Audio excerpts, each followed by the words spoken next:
It is the Anfield Wrap. Neil Atkinson with Phil Blundell, Rob Gutmann and John Gibbons. John, we're back in the studio. The first time we've been back in months, and you can tell because it just took me about 4 times to manage to record this show. I mean, I don't even know if we are recording this, to be honest with you. But I'll give it my best either way, do you know what I mean? I won't leave anything on the pitch. But yeah, who knows? It's like parallel universes, isn't it? It's somewhere this show's been recorded. Somehow, somewhere this show is being recorded. It's absolutely glorious if he goes to Rob in a minute and Rob can't think what he's going to say. Yes. It'll be 3 times. I'm going to go to Rob in a minute. That's a great question, Neil. I haven't thought about that. It's Phil Blundell, it's Rob Gutmann, it is John Gibbons, it's Neil Atkinson, and we're all doing our best. We're distanced, everything's been hosed down, wiped down, and we want to try and get back to doing the Anfield Wrap in the studio if we can, for as long as we can. There'll be a few other shows getting done in the studio, and obviously still a lot of stuff being done remotely. We're taking a bit of a hybrid approach. If you haven't subscribed, there's loads of fantastic stuff on the Anfield Wrap at the minute, and that will obviously continue to grow. Lots of fantastic work done around the transfers last week, so do that, theanfieldwrap.com/subscribe. But anyway,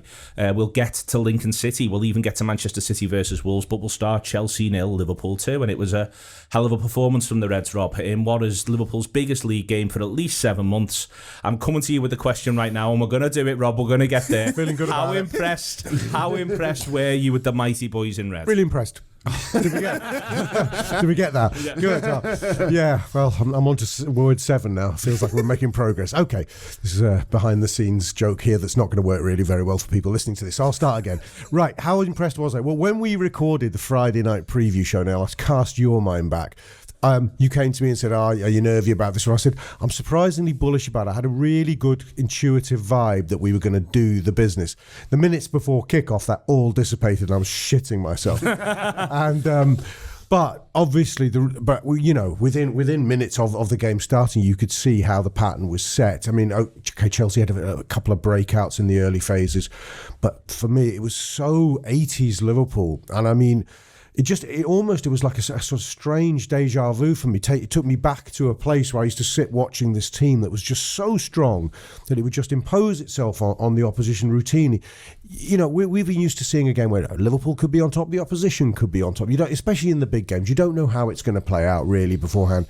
But this just felt very much like this is the champions. This is what it means to be the champions, actually. Part of the celebration is because the champions have this aura about them. I think Jamie Carragher on the commentary that we were all watching yesterday was saying, Liverpool are playing really well here. He said in an ominous tone. I thought, yeah, he is. I was watching with Steve Graves and I said, the more attritional this is, the better it is for us because we are just crushing them. We are grinding them down.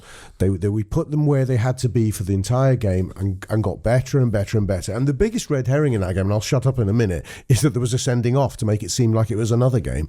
We would have won that any which way. Yep, the sending off accelerates rather than changes the game. I'd agree with that, John. The focus, I thought, from Liverpool was just off the charts. The playing like champions thing, as Rob cited it there, is major. But Liverpool, to me, from the first whistle, really, there's a wonderful passage of play where Liverpool, with the slightly makeshift back line, with the addition of Fabinho, just keep a Chelsea player offside. Everyone's running backwards, but they just keep him offside because they're talking, they're so switched on, they're so smart. But that just personified the brilliant focus of this Liverpool side. Yeah, it was a very grown-up performance, wasn't it? I just loved the way they dominated from minute one. We just decided it was our ball and Chelsea were going to have to do the best to get it off us. And you know, they looked so confident. You could sense a confidence with them even when they were walking from that mad trailer thing that they have to get dressed in. Do you know what I mean? They were sort of, you know, Chelsea were all out and eager, and we were just taking our time. Oh, we'll get there. We'll be us in a minute. Don't worry.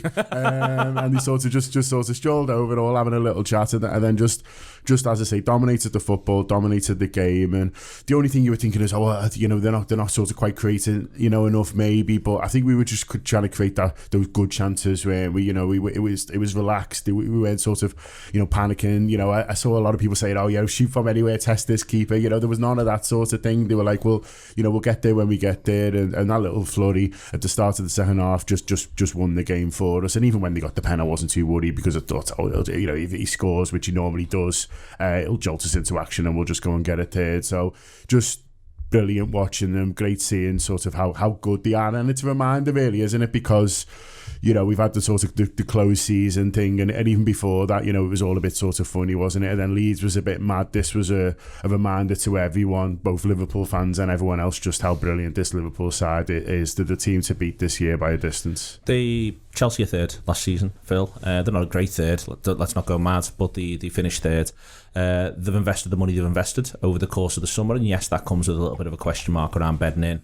My point is that you can allow for Manchester City away, you can allow for the difficulties we've had and the idea of rivalries against Manchester United and Everton, but I would argue that at worst, that's possibly our fourth toughest game of the season. It's our fourth toughest away game of the season at worst, and Liverpool made it look like a stroll. Yeah, we kept asking Chelsea a lot of questions and they had absolutely no answers.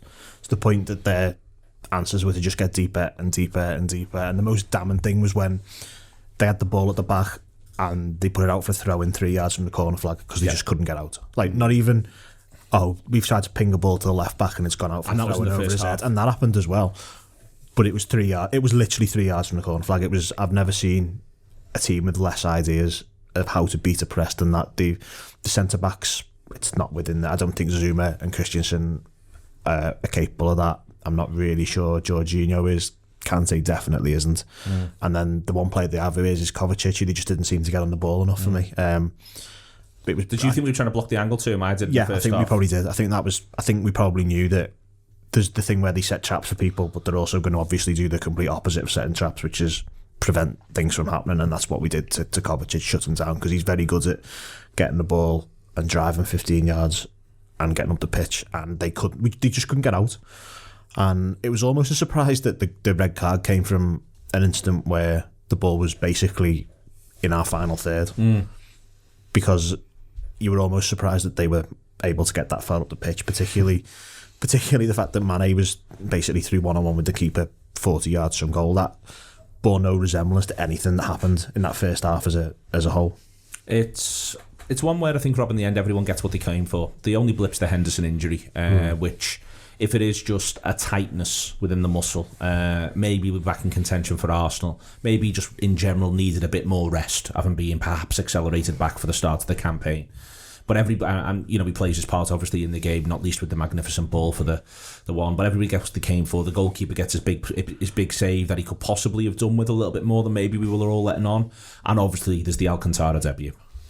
Yeah, the story's everywhere, isn't it? I mean, Fabinho was my standout, and then I remembered Sadio Mane had actually scored 2 goals and been fantastic.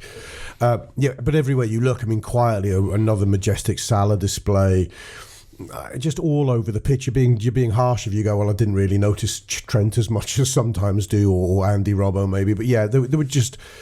I think the main anxiety, the reason the focus for me, and I think a lot of people was on the Fabinho performance, was because of the surprise news before kickoff that we'd lost 2 centre halves. Something we speculated on all summer long. Fabinho's 4th choice centre back. He could always do a job there. We've seen glimpses, but you go, fucking hell, I didn't mean it to be tested at Chelsea away. I was thinking Fulham at home. Against, and when you see Timo, and when you see in the early exchanges, Timo Werner's playing his side and is confident and ready to prove something to everyone, and in fact skins Fabinho the first touch he has on the ball.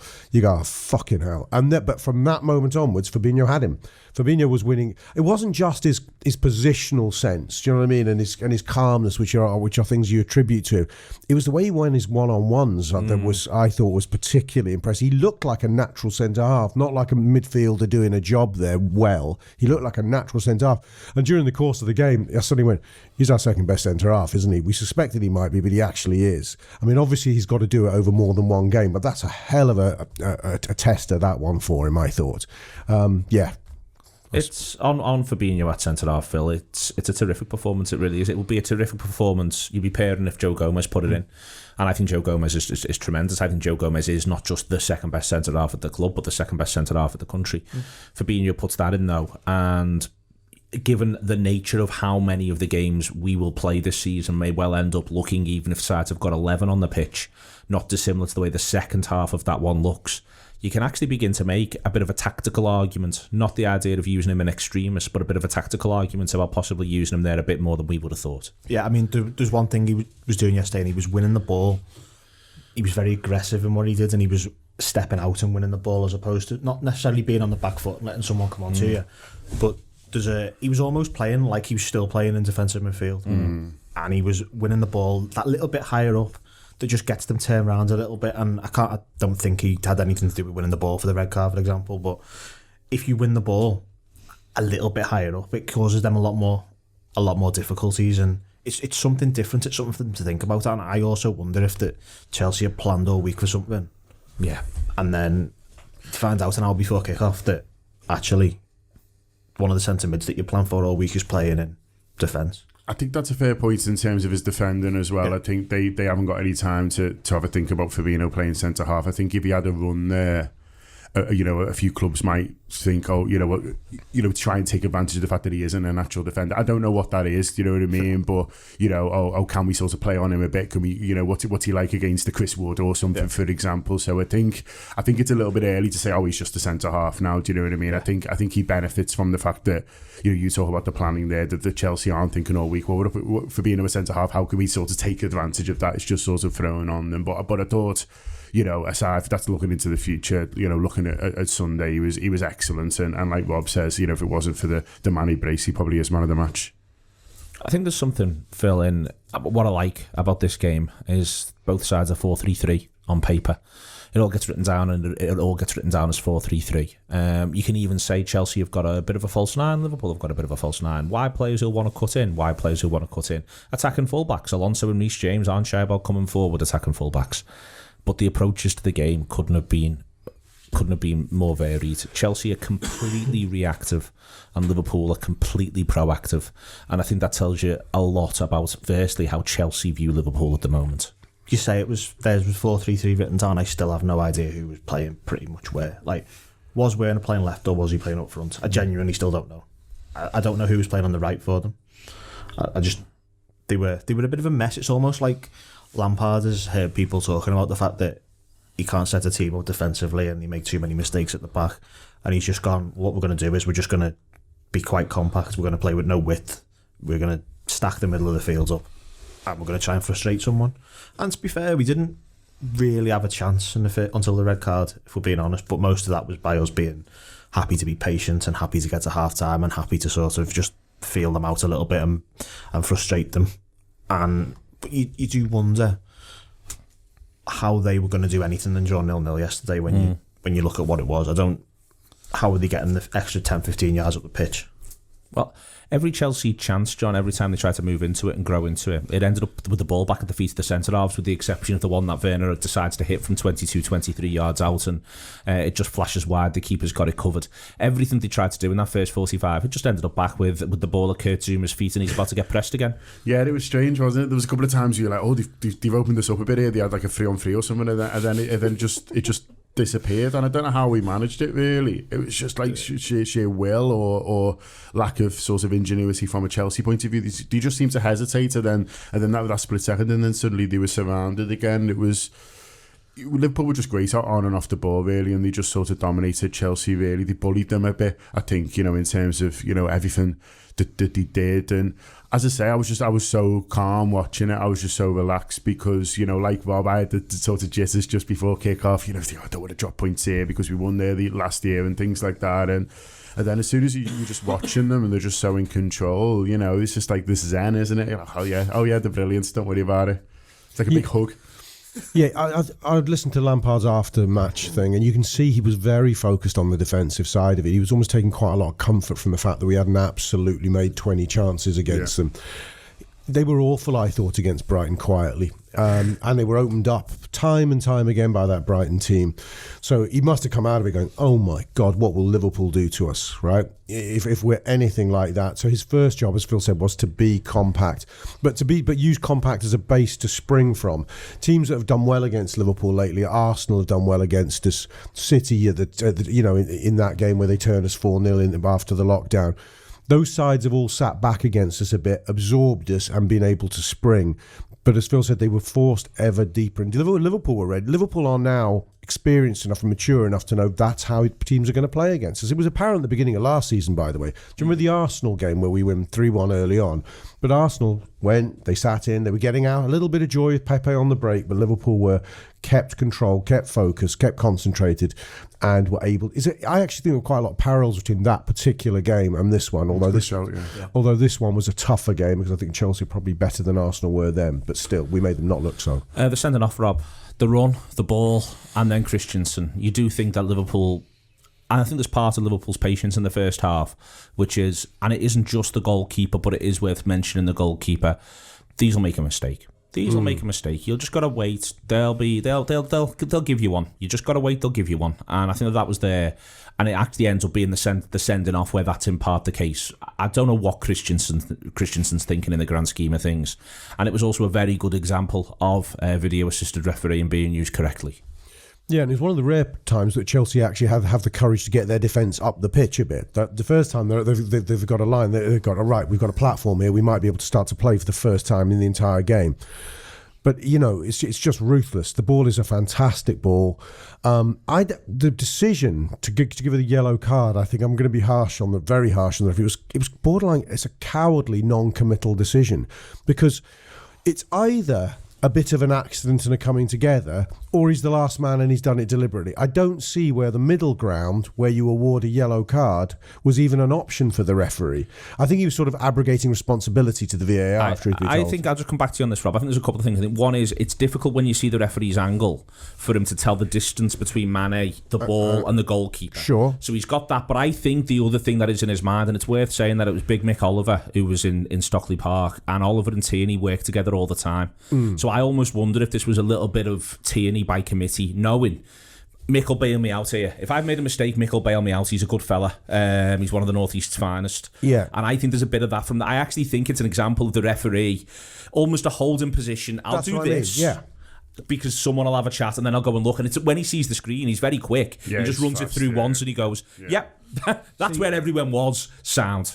Just go on. Sorry, I think the linesman was actually worse than the referee because the linesman doesn't. I don't think there's any way that the referee from where he is can absolutely 100% know that Mane is going to beat Kepa to the ball. Yeah. So if he doesn't know that, he can't send him off. Even though it's a stupid challenge and whatever, it's still probably just if Kepa's going to get that ball, it's probably a yellow card. I mean, the mad thing is that if he doesn't foul Mane, I think Kepa probably gets sent off for fouling Mane. I agree. So I think someone was getting sent off out of that attack. Yeah, it's mad, isn't it? Happened. Yeah. Because Kepa's only going to foul him there. He's not getting the ball. And he's too close to him to pull back. He's not just going to let him run round him because you don't do that, do you? So I don't know how someone wasn't getting sent off, but I can sort of sympathise with the referee because mainly I think the linesman was far worse because the linesman's looking straight at it from the side, knowing exactly who was getting to that ball first. But it's also, John, I think it's just sort of the system. I take Rob's point, and trust me, on the Hot Michael live commentary, I was absolutely, I very much had a view, but I do wonder if this is an example of, for instance, if Dale Johnson from ESPN was here, he may well say, you know what, this is it actually all working properly. That's what it's all meant to be. The referee gets into a position to have a consultation remotely, then he goes and has a little look. He calms everyone down as well. That's the other thing as well. Henderson's over to him like a shot, considering the fact that Jordan was injured. He was quick there. I think that's it all working. Maybe we all just sort of need to get sort of used to it a little bit more. But I mean, I'm with Rob in that it was quite a shock to see him pull out the yellow. You're like, yeah, are you serious? You might as well have pulled out a purple card. I was that staggered by the chain of events. Like, what is he doing? Christmas card. Yeah, exactly. Yeah. It was that. I was like, what on earth? And then he even makes a mess of sending him off, doesn't he? Gets the yellow. Oh no, that's hang on. Sort of thing. Like he's so it was. Gets his visa out. John Lewis loyalty card. Yeah, and it was sort of strange, but I mean, yeah, as you say, maybe we need to sort of get used to it, and maybe referees just will do that thing of, look, I'll do this and it'll just buy me a bit of time, and if it's a mistake, then Sam. I can go and have a look. Yeah, but he ends up looking a little bit silly. But I like the fact that they're having a look now. I think that's a sort of better thing than rather just sort of getting something in the ear, because at least he feels sort of a bit more kind of part of it in control. Well, so I think that's part of what helps him put himself in a position where he at least knows, I'll get to reverse the decision. Yeah. I'll get to look, and that's what I mean when I wonder if it's the system working. He's almost put himself in a position where he'll get to have a look at it on the telly. and then the onus is where the onus is. I don't know. I could be wrong. Did he look at it on the telly? Yeah. You see, I mean, Phil and I were talking about that phenomenon beforehand. When they go to look at it on the telly, they get to re-own the decision. Yes. This is the problem. I know we're going to talk about it, but the penalty that's given against it. If he goes to look at that on the telly, I think he probably reverses the decision and goes because I think it's an incredibly soft penalty. That, by the way, Really? Yeah, I don't think it's a penalty, but I don't think you can overturn it because I think there's probably he will go, well, he touches him, so it's not like a howler, which is it's not clear and obvious. He can overturn his own decision, though. Yeah, but the reasons for overturning it are because you think you've got it dramatically wrong. But that's a mad rule if you think about it. It's not a fact because of the first intuitive reaction, and therefore it's a bigger deal to reverse. It is mad to a point, but then again, you can't just. The referees have to have some form of authority. You can't just go, well, you did this, now go and check everything. It does beg a whole conversation about the threshold for penalties, I think, and contact and degree of touch, which just seems so arbitrary to my mind. If he hadn't have given it, I don't think he would have given it. It's basically the... Yeah, no, I'm sort of all right with that, but also we're not far away from my argument that they need to reshape the penalty area. Which is actually my position on this. The penalty area should be a semicircle, which comes to a point 18 yards outside from the goal, and it should be a pure semicircle. So therefore, then stuff that happens innocuously in the corners of the penalty area, where there's not actually that much risk, doesn't lead there to be a massive opportunity. But they're not going to start redrawing the penalty area just because I say so on a podcast. No. You never know. Yeah, campaign starts here. If you don't try. Well, that's a fair point, Phil. We've all got enough on, haven't we? The second half, Rob, I think Liverpool would have come out the second half not too dissimilar. I don't think had they been 11 versus 11, they'd have had the half-time chat. You're going to do this, you're going to do this.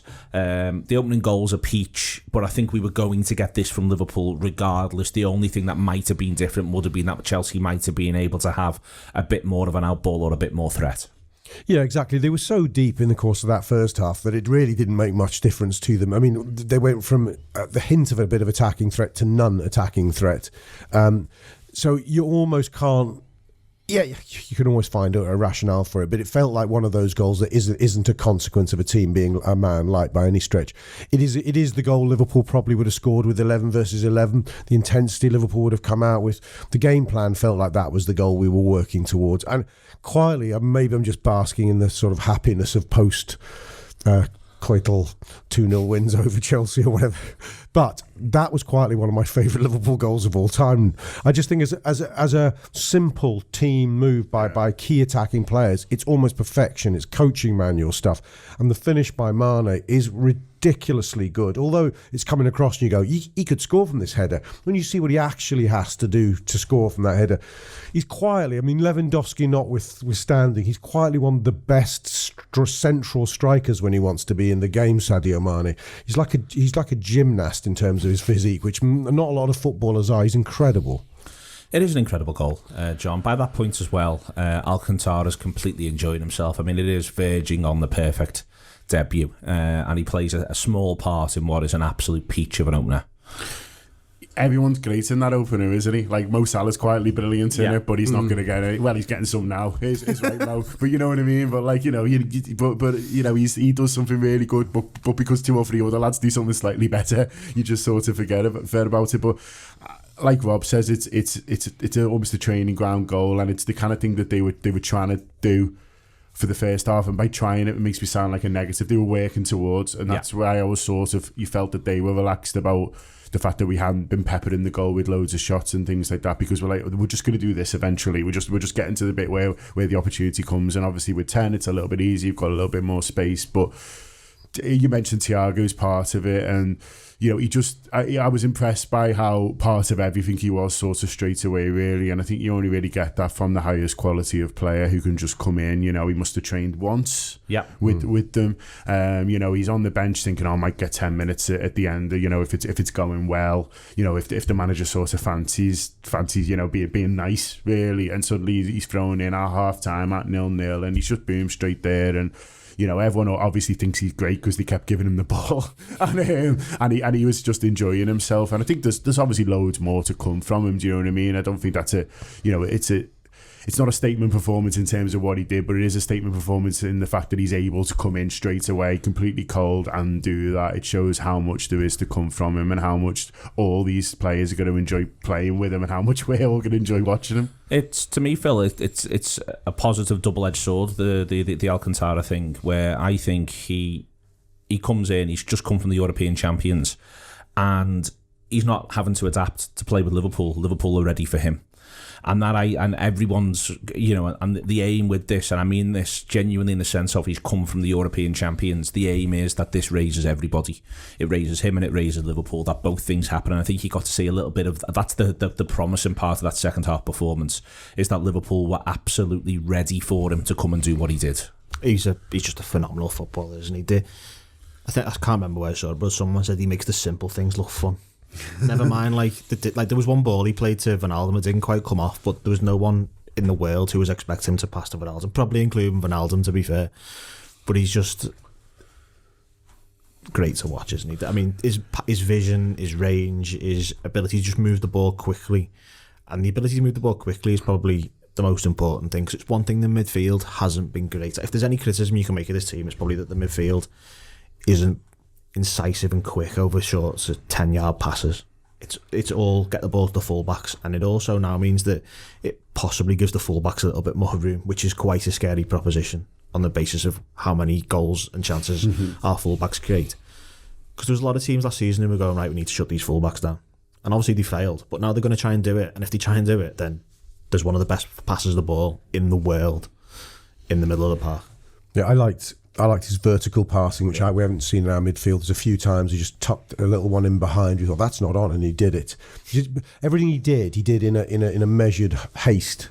It was even like the little 5-yard sideways balls or a little knockback was done quick. Like, come on, let's get this going. People often talk about metronome players, and I often think you're creating a story around the player who's just an average midfielder at times. But that was genuinely a metronome performance. But it's sort of interspersed with those moments of quality, like the little vertical semi-reverse passes, like the looking for the man making the run at the far post. That's what I want to see. Those Coutinho-like little chips to the back post, which the only one of our midfielder who's really done that historically has been Jordan, but Jordan needs a certain angle to do it from. He's got that kind of, I'm not a golfer, is it the sand wedge to the back post kind of curving ball? You are not a golfer. I'm not a golfer. Whatever it is. But it's a certain type of ball Jordan can play, but I think for it to really come off, the conditions sort of have to be right for him, whereas I think Thiago's got a bit more of the Coutinho in him, that he can see a greater range of passes than the rest of our midfield. There was something else about it, John, as well, which felt to me like he'd watched the tapes. And I know that sounds really basic, but like he's watched Liverpool play a lot. I got the impression from it like, I can see how all this works. And it genuinely just seemed as though it was, yep, you'll be there. Again, with the full-back. So he likes sort of this. I was really pleased there was a couple he actually overhit for Trent, because that's a good thing, because in his head, I've seen Liverpool play, you're normally on the road for them, and it really looked to me like it was, I've seen the tapes of how this works. Yeah, it's a good point, Neil. I haven't really thought about that, that maybe we've spent months watching YouTubes of him, he's been doing the same the other way around, is quite sort of nice, but it just shows, if he has, that that level of dedication and professionalism. And you mentioned the stuff we've been doing over the weekend around his transfer, and I've loved doing it. I couldn't get enough Germans on the phone to talk about Thiago. Half of them I didn't even record. I was just like, I just want to chat about Thiago with you, mate. It might be a podcast, it might not. Just because because they all just love him so much, and they all just talk about not just what he is as a player, but also his professionalism, his standards, his qualities as a sort of a human being. And we obviously haven't seen all of that yet in just sort of 45 minutes, but it wouldn't surprise me at all if he has been really focused on, okay, I'm gonna his pre-season's been preparation, but on a computer, because he hasn't been able to be with us yet. And if he has, then great. And I just think he's going to just be such an asset for this team in every possible way. More passes than Everton made in the whole of last season, I think. Was one of the stats. I might be slightly wrong, but something like that. He's on the verge of coming out and saying that on a Twitter interview himself. Liverpool's so aggressive at 1-0, Phil. So aggressive. Their keeper's crap for the second, and I think it's fair to say that. The flip side is, as you said before, they had centre-halves kicking it out for a throw first half. They're still trying to play there, and to be fair to the keeper, even after it goes 2-0, he actually finds a couple of decent passes out from the back. I always feel at times when we do this, we end up slaughtering goalkeepers for managers' instructions, because I'm sure more than anything in the world, he just wants to kick it dead far down the pitch. But you're not allowed to. You're meant to keep playing. Listen, as I say, he's really, really poor for it, but Mane's there to make hay. With 10 men, you sort of don't understand why Tammy Abraham wasn't on the pitch, and there was more of we'll just give the ball to him and he can try and hold it up. Just do channels. And we can get 10-15 yards up the pitch. We can have a bit of a rest. Maybe it'll go out for a throw-in and we'll get the throw-in and we can have a minute of just not chasing after these footballers or trying to get out of our own penalty box. And there's a lot of naivety from Lampard as a general, as a manager, and I don't think he was particularly good yesterday, but Liverpool never stopped. We just got right in the face, and that second goal is just an example of, if you get something slightly wrong against this Liverpool team, you're in trouble. Because he's only... I don't even think the pass to Jorginho is that bad, because it's not along the ground either. If it had been along the ground and he intercepts it, then you can go, well, you probably need to put a bit of height on that. But he actually does put a little bit of height on it, which quite often you see passes that goalkeepers and centre-backs make and they just go over someone and you're like, oh, that was annoying. And on another day, that would go over Mane's leg to Jorginho, and Jorginho turns and he's away, and it's bad, but he's a little bit unlucky as well, I think. I saw someone say, I can't remember where it was, but that, if Mane does that to a defender, you're saying, it's brilliant pressing, he's forced the error, and so we need to sort of have the dialogue around that as much as anything, really. Like, obviously it's a mistake, but it's a mistake that's forced by brilliant forward play and by anticipation, by, just commitment to it as well. But as you say, Phil, it wasn't just, it wasn't a gift. Do you know what I mean? He makes that happen, and if he does that to, I was going to say Christian said he'd been off the pitch, he'd have a job. But one of their other defenders, then you'd be saying, fair play. Do you know what I mean? Like he's that's great closing down, it's great pressing, it's great commitments. So we probably should, have sort of similar dialogue around this. In that respect, it's a little bit similar to the penalty in the way that if Alisson dives and he slides the penalty and everyone goes, oh, brilliant penalty,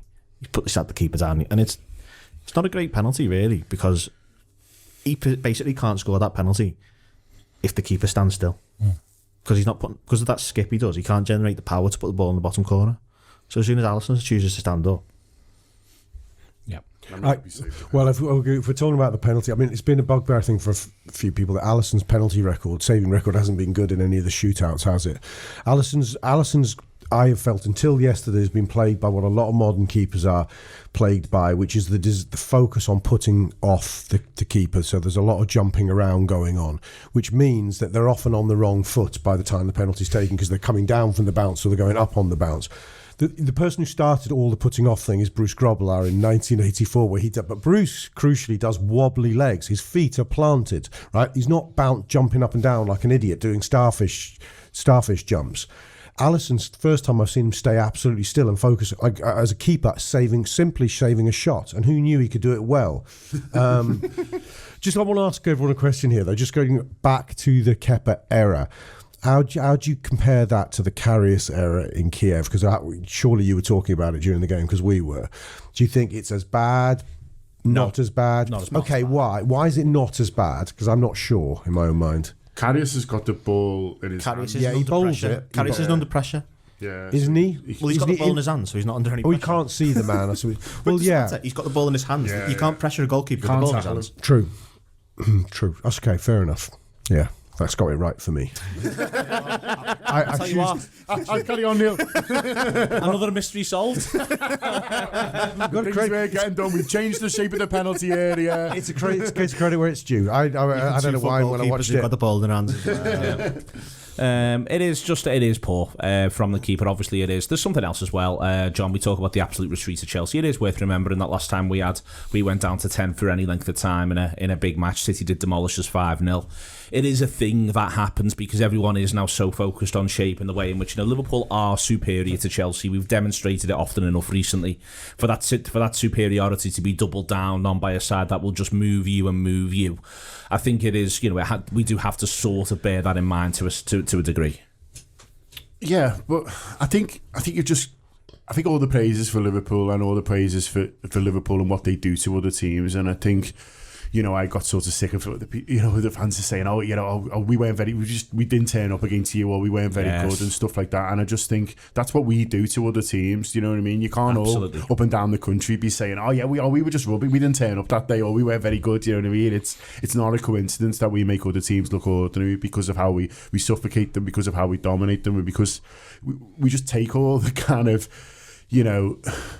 like optimism from them. Like they probably went into that game thinking, we might get something today. We won last week. We caused them problems at that mad game at Anfield. If we just do, they'll have the manager's words in their ear.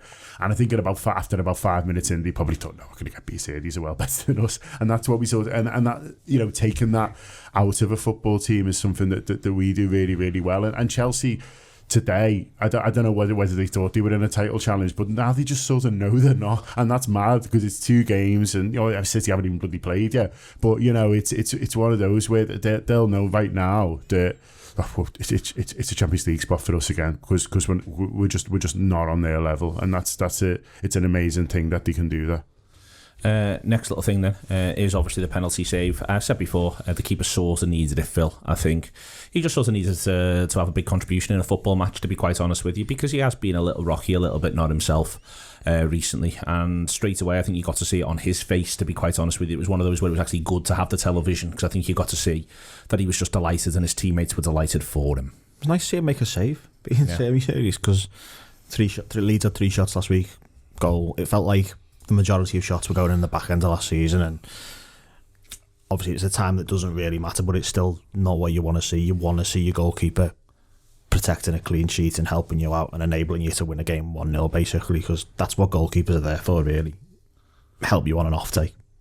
And he's brilliant, isn't he? Let's be perfectly honest. But I sort of said before that he got in Jorginho's head as soon as he didn't move, because that penalty cannot go in if the goalkeeper doesn't move the way he does that stupid skip. You can't. The only way that the keeper stands up and you've done that skip is if you absolutely blam it in the bottom corner. And when he's done that skip, he just can't generate the power to do it. So as soon as he stands up, you're quite likely to save it, I think, and it's very clever from him, and they've clearly done the planning. I remember Harry Kane missed a penalty and Karius saved it, and he went straight down the middle, and Karius basically just stood up and punched it out. And it shows that they're actually thinking about how you do this thing and planning, and it shows that the level of preparation that goes into this football team is probably unparalleled anywhere else, I think. That's a really fair point. And in that vein, John, I think the choice of Milner was also interesting. He was, and the choice of Milner quite early, I felt, in the match as well. 63 minutes, Milner on. Keita also went off early in the first game against Leeds. There's a couple of little things in this. I do wonder if, in part, they're just trying to still ease Naby Keita in. The one thing they don't want is for him to get another injury, so they're trying to limit his minutes where they can. But in general, I just thought that they had a really clear plan for what they wanted from James Milner when he came on, and he provided it. Yeah, I was a bit surprised to see Milner, because he doesn't do him the week before, does he? And does Curtis Jones, and people made sort of a bit of a thing about that, really. But obviously decided that this was the game for Milner, and I guess is proved right, because he does well when he comes on, and Liverpool obviously sort of see it out. I think it'll be interesting to see how he uses his midfielders generally between now and the end of the season, because he's got a lot of them. So whether it's using people in different positions like he did with Fabinho, or whether it's just heavily rotating because of the number of games, or whether he goes a bit sort of horses for courses in certain situations, it's going to be really interesting. I think for Milner it will be sort of in and out. I can't see him ever really getting a run of games now. I'd be really surprised if by at the end of the season we're saying, remember when James Milner started 4 or 5 on the bounce and he was brilliant. I just sort of can't see it really, unless something mad happens injury wise. But I think he's shown at the weekend that that the manager still feels that there is a time and a place for him. He'll always be on the bench because of his versatility. So even when we're completely at full strength, he'll always sort of be in the squad because of the positions he can play, but also, you know, how you are able to use him. And, you know, I called it a grown-up performance right at the start, and he's sort of the ultimate grown-up, isn't he? Sort of knocking around, but it's great, and I'm pleased for him that he's sort of been involved, because as I say, the week before when Curtis Jones gets the nod ahead of him, you're like, oh, hang on, we know what sort of is going on. But obviously he just thought that game was right for Curtis, and this one was right for Milner. I wasn't surprised by the substitution. I thought it was definitely the one he was going to make, because Klopp often makes a lot of his in-game management is very by the book, and by that means he had a 2-0 lead, and the priority is therefore not to concede. He knew that as a solid fact. That was the main aim for that team over the final 25 or 30 minutes. So what do you do if that's your priority? Too early to put on a third centre-half, and you didn't have one, so it's not going to be that. So what you have to do is put on a defensive midfielder and take off a more attacking one. Keita was the most attacking of the midfielders. It had to be him who had to make the change, even regardless of the fact that I subscribe to the view that you've got to ease him in a bit. But I think regardless, you take out the attacking midfielder and you put your most defensive midfielder on the pitch, and that was James Milner. So I would say, with the simple logic that I think Klopp uses, that was the only substitution he would do first in that situation. I thought the interesting thing about that substitution wasn't actually anything to do with Milner. It was that Wijnaldum ended up being the Wijnaldum that plays for Holland. Yes. He's more advanced than you think first half as well, when you look at the data. He was a long way up the pitch, and as I mentioned it before, there was a ball that Thiago tried to play over the top to him. He has a shot, which is, I think it's just inside the penalty box, and he puts it straight at Kepa, but it wasn't the kind of thing you associate with Gini Wijnaldum, the Liverpool Gini Wijnaldum anyway, breaking into the penalty box, having a shot, being in a position where you can, like a forwards goal, for example. We should score last minute. Yeah. Should get the rebound last minute, should get a tap. Yes, you should. Yeah. And that's not where you would have thought. No. That's not what you associate with. That would have put us top of the league temporarily, by the way. Very annoyed about that. That would have been. To look on the bright side, John, other things, many excellent performances, but let's focus in on Mo Salah, but especially Sadio Mane. I mean, yet again, he turns up for Liverpool, he gets the lad sent off, first half, scores the goal to make it 1-0, cuts out and makes it 2-0. That's called being at the centre of things. Yeah, we're really lucky to have the three of them, aren't we? And, you know, there's just, they just strike fear in the opposition. And obviously it was Salah's week last week, he gets the hat-trick, but he's exceptional. This week he's a little bit quieter, still sort of played well, but, you know, obviously it's Mane, he's always turned to shine, isn't it? And to have the two of them as assets, you know, they're both going to get 20 plus goals this season, easy.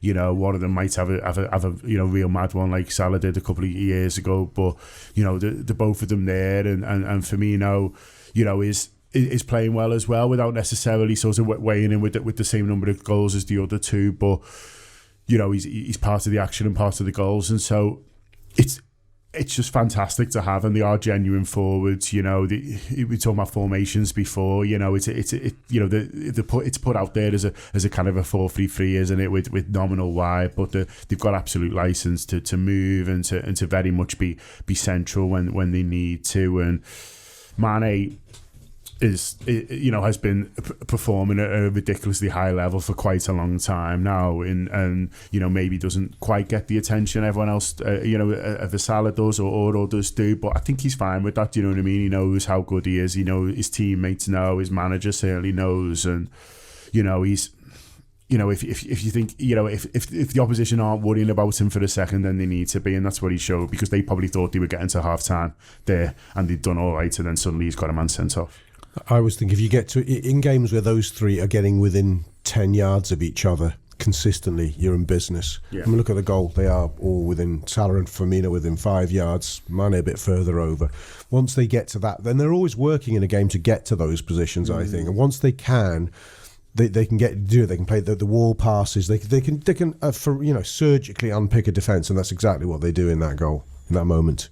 It's been a big week, Phil. Victory over Leeds, the two signings. Jota still to come to make his debut. Win at one of our toughest opponents. It is a week that sort of, I think, firstly re-announces Liverpool are playing competitive league football. We'll soon be playing competitive European football. But they're not just playing competitive league and competitive European football. They're lining up to try to win a double. Yeah, I mean, Quadruple. Let's have a go at that. Think big. Reach for the... What is it? Reach Don't want the quadruple, Steve. Don't want the quadruple, Phil. I'll just take the double. Well, yeah, but you didn't want. You just wanted the league instead of a quadruple. And now we've got the league, haven't we, Phil? And look, I was right all along.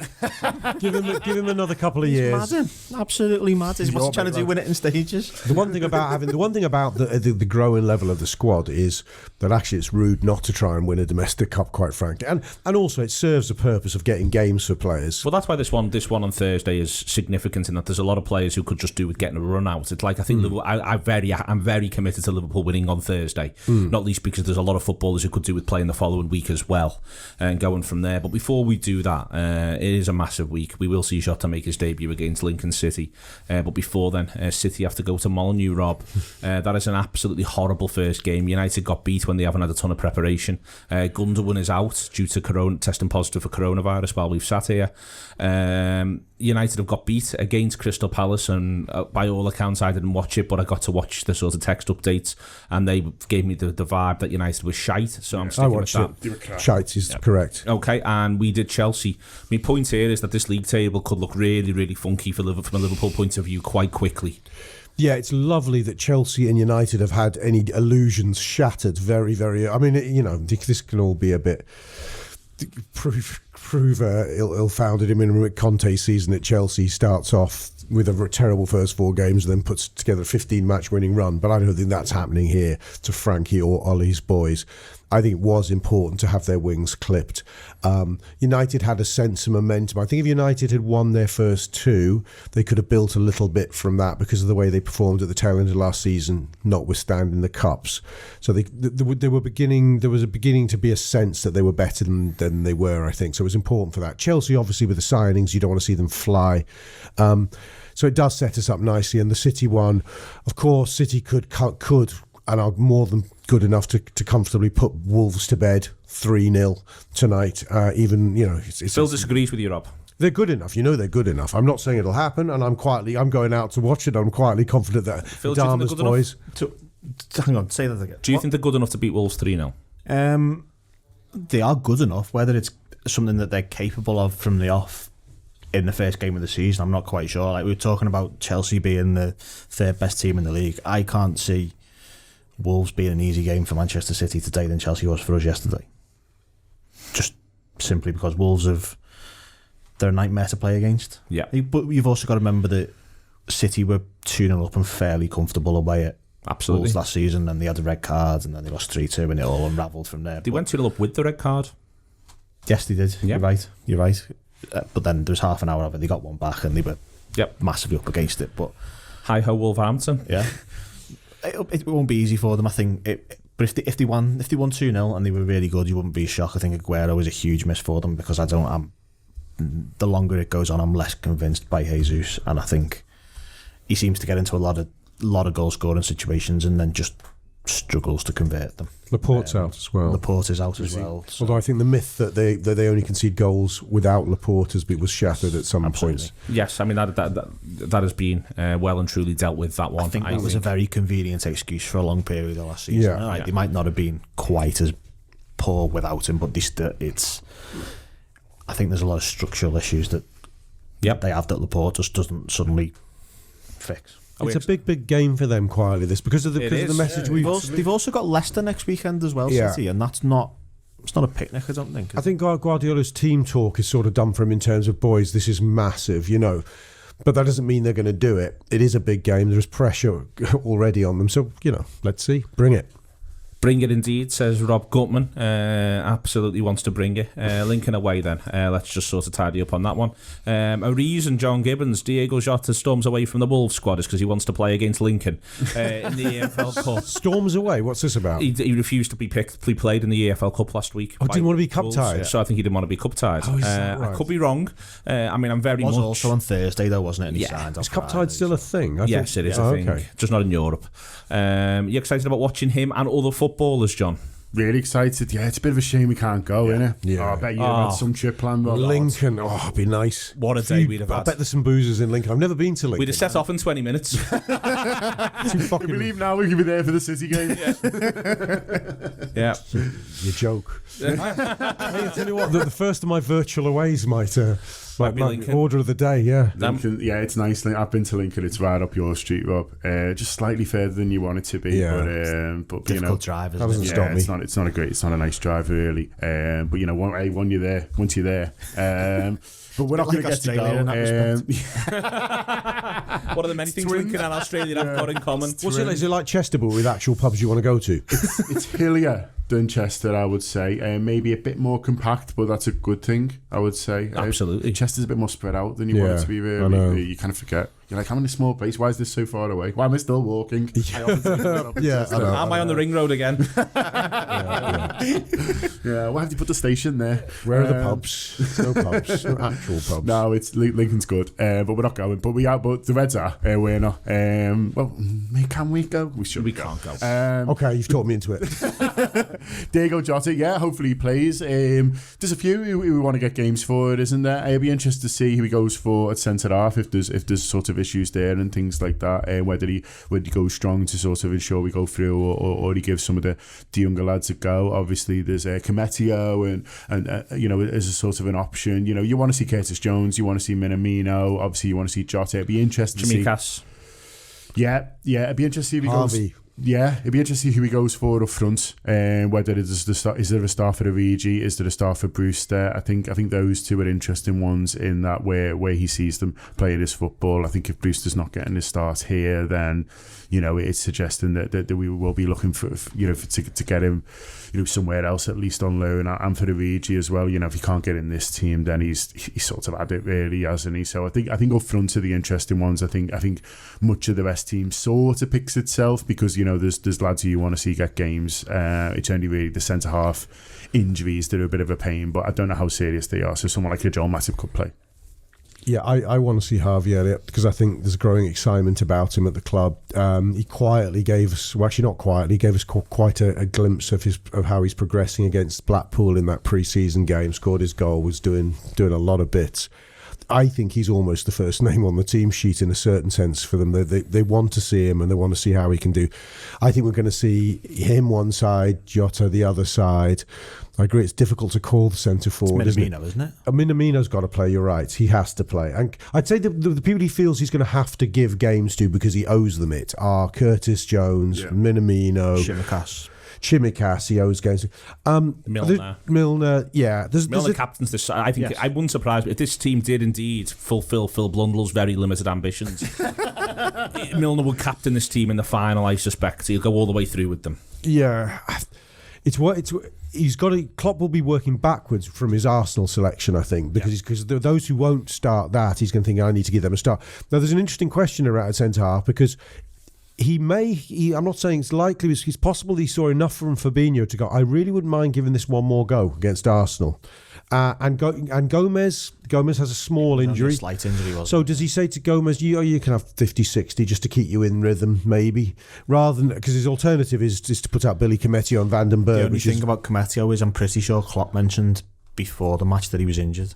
Right. Shaqiri, that's why he wasn't being involved. I don't know about Shaqiri. We can assume so. He always is. Walks the beat of his own drum. Yes. It'll be important for Nico Williams to try and get a game too. I mean, he did really well for Wales, but to rehabilitate himself in the Liverpool first team setup again. Midfield's difficult. I mean, most people go, it won't be Thiago now, but I think it depends. Does he want to start Thiago against Arsenal? If he doesn't, then he's got to think about starting him against Lincoln. However incongruous that seems. I think he'll have in his mind that if he doesn't fancy he's going to be able to start Henderson, then I think he will. Yeah, I think if Henderson, we forget, is still working his way back from an injury, so get the tight thigh is one of those sort of compensatory injuries you get when you're coming back. It seems to happen anyway. So it might be that he's already going, I don't want to risk Jordan breaking down, so I won't start Jordan against Arsenal. So therefore Thiago would start against Arsenal. So therefore you work backwards from that, really. I also think it kind of feels like one of those games where you look at the team sheet and you're like, oh, hang on, Wijnaldum's playing again. Especially with the sort of paucity of, it sounds a bit mad, but not the lack of midfield options, but if you're going to make 3 changes, given that we started 4 of them yesterday, technically there's not a lot of wiggle room. So it wouldn't shock me if it's Wijnaldum, Milner and What's Jones. his midfield then for Arsenal, if you had to pick it today? Depends on what he does at centre. I think it literally depends on what he does at centre back. If he plays Fabinho at centre back, you're probably talking Thiago, Wijnaldum, Henderson. If he plays Gomez at centre back, you're probably talking Henderson, Thiago, Fabinho. either way, you haven't picked Keita there, so he's a possible starter. That is then. fair. I think the lad who's likely to miss out, there is one of them is likely to not, or has to not start sort of effectively, because there's a key 5 now, isn't there? So one of them misses out. So he starts. I don't know who he is, plus Milner. I think but what you've all done is you've all done 4-3-3, because I think there's every chance Sure. he goes 4-2-3-1, Minamino behind either Brewster or Origi, Elliott off one flank, Diego Jota off the other. Where's Curtis playing in the Curtis 2? plays in the 2, yeah, which he did the other, which is where he ends up. He ends up playing there in the game against Leeds. I think the 2, if he plays 4-2-3-1, I think the 2 is likely to be Milner, and maybe it's Keita. I think maybe Milner and Curtis. I think he'll want to give Curtis. Oh, Curtis will play. Those two somehow. are definitely play. Milner and Curtis Jones will 100% start. Yep. Okay, feels that we got somewhere there. Not actually written down. More questions than answers. But we got somewhere. Listen, thank you very much indeed, Rob Gutmann, Phil Blundell, and John Gibbons today. If you do get the opportunity to subscribe to the Anfield app, please give it some thought and come and join us for what should be a fantastic season. And the reason why is Liverpool are indeed absolutely top of the pops, absolutely flying, doing the business again. They were brilliant against Chelsea, and they find themselves now being back to what they were, the most exciting team in the country, the best team in the country, the best Liverpool side you'll ever see. See you later.